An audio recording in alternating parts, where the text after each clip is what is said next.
আর দীর্ঘদিন আমি মহফিল থেকে দূরে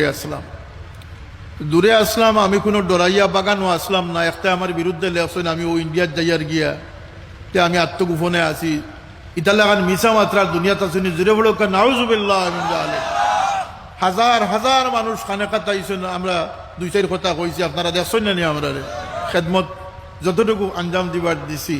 ইচ্ছায় যত মিশা মাত্র কেয়ামতের দিন এই মিশা মাত্র জব আল্লাহর কাছে গিয়ে কিতা দিবা, কথা আছে না এটা। আমি বাড়াইছি না আরেক কারণে, মিথ্যা মামলা টামলাও আছিল যে তা করবার করে লিছ। আর যদি আমার কোনো কর্মীর বিরুদ্ধে কোনো মামলা দেওয়া হয়, এক মামলার পরিবর্তে 100 মামলা আমরা দায়ের করবো ইনশাআল্লাহ।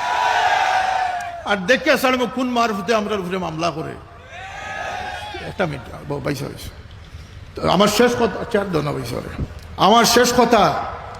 আমি বাড়তে কি বাড়াইছি না ও কারণে যে যদি আমার উপরে কেউ ফুলর ছিটা দেতে যে আগুন লাগবো, হয়তো কিছু মানুষ মারা যাইতে পারে। এই লাগে ফিতনা থেকে বাঁচাইবার লাগে, আপনারা বাঁচাইবার লাগে, আমি বাঁচবার লাগিয়া, আমার মসলক আমার সিলসিলারে বাঁচাইবার লাগে আমি গেছি না। ও বেইমান হলরে কই যান যে আমি কই গেছিলাম। আমি সব দিনের লাগে সব সময় বাড়িতে আসলাম।